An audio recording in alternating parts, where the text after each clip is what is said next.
Good morning. You listen to FloorDaily.net, and I'm Kemp Harr. This morning, my guest is Mark Bischoff, the CEO for Starnet. Mark, how you doing? I'm doing great, Kemp. It's nice to talk to you again. Yeah, we've got the largest group of commercial flooring contractors converging on Amelia Island here in the northern part of Florida, and you're going to be at the Omni this week. I wanted to give everybody a preview of some things not to miss.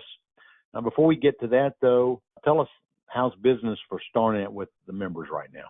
So the members are generally doing very well. They have good visibility out to the end of the year. The pace is slowing a bit. We're starting to see more segment rotation and more seasonality because the members really have been full the last few years. So they'll have to pivot to different segments. The office market's been slow for several years, and it seems like this may be the breakout year for education with the members. Is the projects from the design awards were excellent from last year, but it looks like the reports on education, both K through 12 and university work, will be very strong this year. You know, we just released our annual report, which compares 2023 to 2022, and the flooring business overall was down 10.6%, and most of that was on the residential replacement side. The builder market is starting to show a little bit of energy now, and the way we saw it from the commercial side, which represents about a third of the business, is it was relatively flat. So that's obviously from the supply side. On the consumption side, so things are a little softer than they've been over the last few years. And as you mentioned, education, healthcare, and hospitality seem to be doing really well. Data centers, as a little subset, is doing really well. The multifamily business is slowing down, and the office business is still pretty soft, right? Yeah, office is soft, but many of our members are pivoting into market segments they haven't pushed for in the past. For example, their relationships in the metro areas allow them to chase projects that traditionally multifamily providers, general contractors, developers may not have been in those markets. A lot of that is suburban work, and our members tend to dominate the metro area commercial flooring.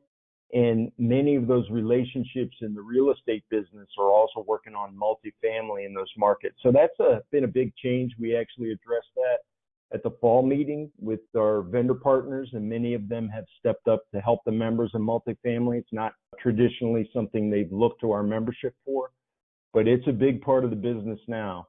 And our members have always, as entrepreneurs, been able to pivot as the market changes. Healthcare is interesting because more and more procedures are being done outside of the acute care facilities. So the upgrades on the suburban ambulatory care and outpatient care, those facilities are really starting to spend money.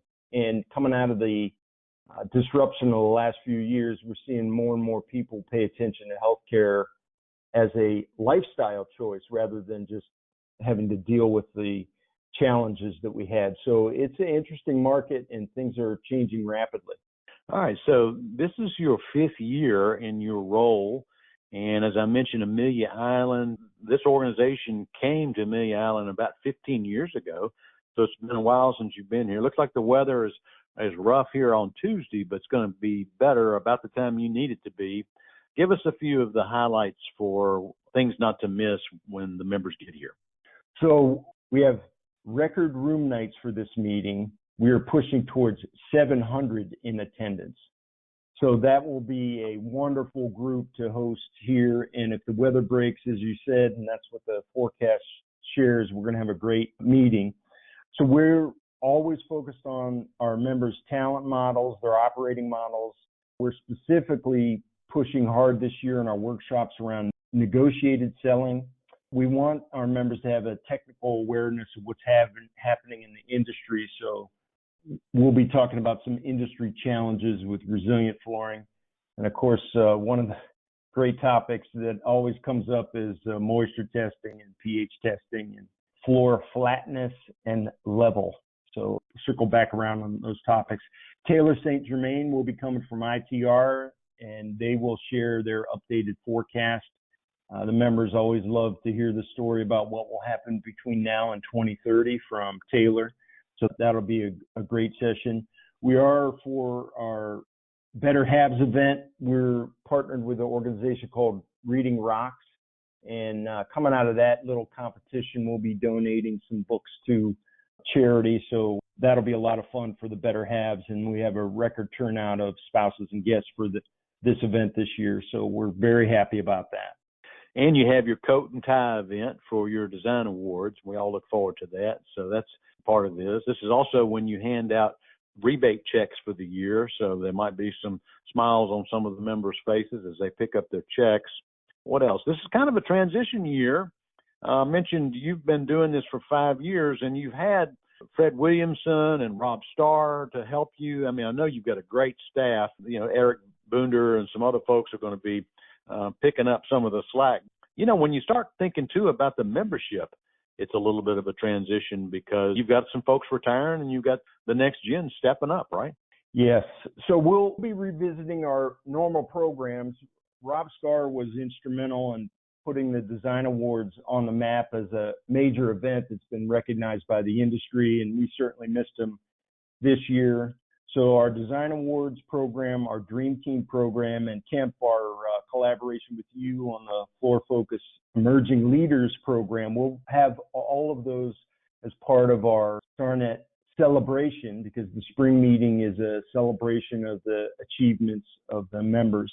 As you said, we will have some people retiring and or exiting the industry full-time and moving to consulting roles and things like that. So we'll try to recognize, we can't catch everybody because it's a lot of people to keep track of, but we'll be sharing with the crowd some of the folks that will be stepping away from Starnet. They may stay active in their own businesses, but not be coming to Starnet meetings and being part of the committee programs. Randy Weiss, past chair and the leader that kept the organization together during the great financial crisis, which was quite a balance. He's going to say a few words to the group this year as well.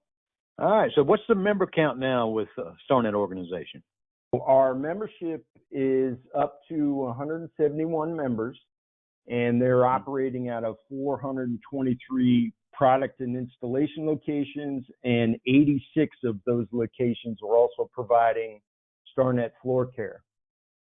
And last year in 23, we added a few dozen locations, which is primarily our growth path these days.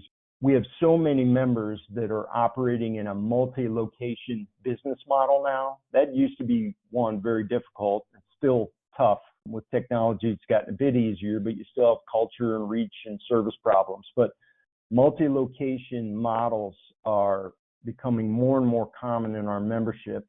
We're adding fewer new organic members each year because of the requirements from the membership committee. The companies that come into Starnet have to be significant in the market already. So the combination of new service locations from our existing members and new organic members, that's our path to growth for the future. All right, Mark, well, I look forward to spending time with you and your group this week. Again, been talking to Mark Bischoff about this week's Starnet spring meeting at Amelia Island, and you've been listening to Kemp Harr and FloorDaily.net.